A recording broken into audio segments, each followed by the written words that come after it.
So today we are going to be making elderberry syrup, which is essentially a cough syrup, but a healthier version. So what we need for this recipe is elderberries, water,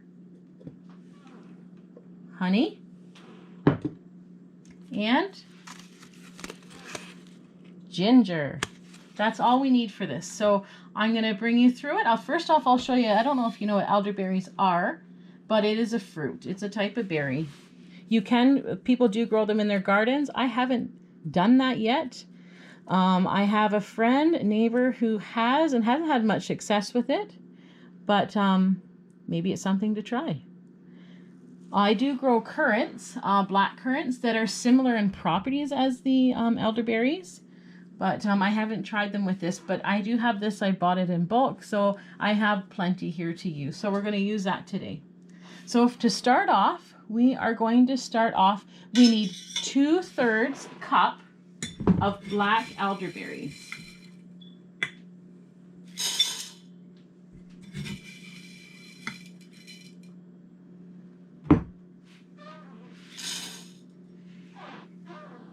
The next thing we need is 3½ cups of water.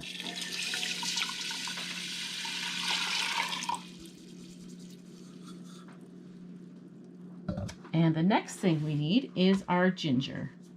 I'm just gonna cut it and peel it. Now you can choose not to add the ginger if you don't like ginger, if you find it too strong. So you can put as much, it says the recipe that I have says 2 tablespoons. I just put in whatever I have, and it just varies. Some children might not like the syrup so much if I lost a couple pieces there. If there is the ginger in it. But the benefit of ginger, it is wonderful for a sore throat. So myself, I don't mind taking a piece of raw ginger and just chewing on it. And it does really help my throat right away. The other thing you can do with ginger is you can make ginger tea. And all you have to do is, get some water in a pot, boil down some fresh ginger and steep it, and just kind of sip on that throughout the day. It is wonderful for your sore throat. It's wonderful for a lot of things. Ginger is also very good for tummy aches, indigestion. My husband once had vertigo, and we didn't have any ginger on hand, but we had some ginger candy that we just kind of have on hand for those days we don't have ginger. And he took some of that, and with that and a little bit of sunlight, as much as he didn't like going in the sun, he really benefited from it. So that's all. I'm just going to put a little bit in there. There's probably about, 3-4 chunks, maybe more, of ginger in there. And now what we're going to do is we're going to take it over to the stove.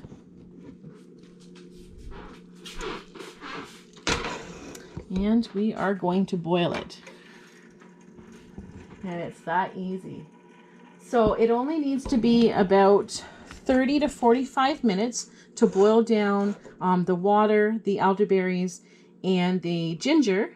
And it's basically just going to reduce the water, infuse the elderberries and the ginger into this liquid. And once that's done, we'll strain it and we'll add our honey. So we're just going to let that, we're going to bring it to a boil. All right, so it's been brought to a boil, and I've turned it down to about 7½ on the stove, and we're just going to let it boil for 30 to 45 minutes. Okay, so our elderberries have been boiling for, I want to say, about 15 minutes. It didn't need the full 30 to 45 minutes, so just keep an eye on it and keep it stirring it. Basically, it just wants to reduce to about half the amount that was in there originally when you started boiling. So I just have a funnel and a strainer, and hopefully this works. So we're just straining out all the liquid right now.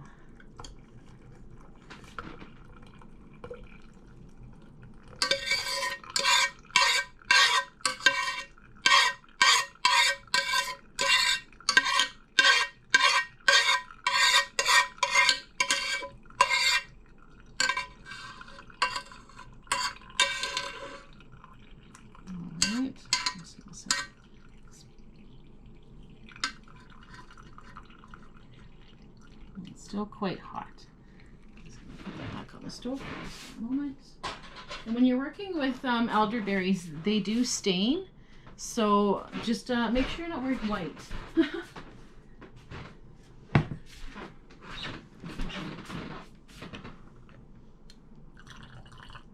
So what I'm doing, I don't know if you can see it or not, but I essentially have a strainer and a spoon. Strainer, and I'm basically just pressing on the elderberries that are left in the pot, because I want to get all those juices out of the berries, all the juice that you can, all the nutrients. It's pretty simple. And what I do with this leftovers is I actually just put it out in the compost. The chickens don't get to them first.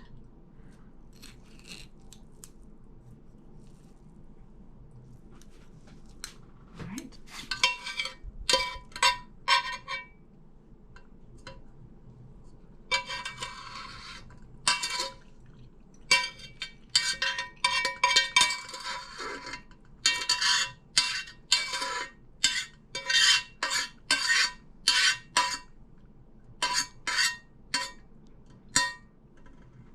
This is what it will look like. Basically, you're just rehydrating those berries. And again, we're going to press them down and get all that juice out of there. We don't want to waste any.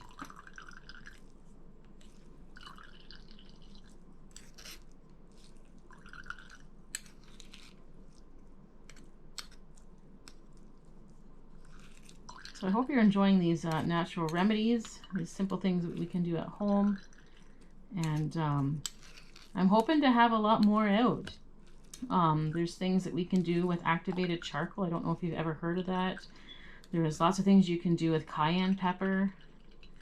Yeah, so just stick around if you like these. Hopefully I can get some more that we use commonly. You know, if I haven't tried it, I won't share it.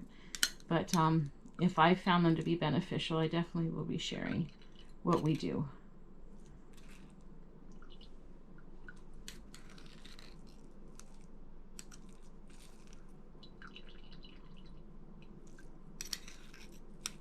Just a little bit of work. Now that we have all of our beautiful elderberry juice with the infusion of ginger, I'm going to take this away. Next up is our honey. Now it asks, the recipe that I'm using asks for a cup of honey. This is all the honey I have left in the house, and it's, I want to say, about 3/4 of a cup. But you can use what you have on hand, or you can even use the amount that you want, because it's really just to sweeten it and just to thicken the elderberry syrup. So we're just going to add it right into our hot liquid. And I'm just going to mix it. Now normally I would want to use a different spoon getting honey out of the jar, but because I'm going to use all of the honey, I'm just going to continue using the same spoon. Basically you're just going to stir it until all the honey is melted in the hot syrup. Just mix it well.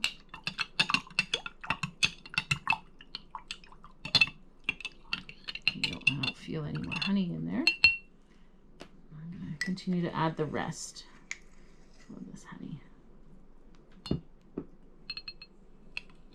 Again, just give it a stir.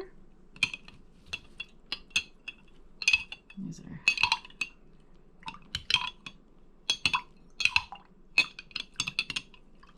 so once this is done, we'll just place this in the fridge. It lasts for a decent amount of time. It definitely doesn't last as long as the honey and onion syrup. The honey and onion syrup will last about 6 to 9 months in my experience. This definitely does not last as long, but it's definitely, I'd say you'd get a couple months out of it.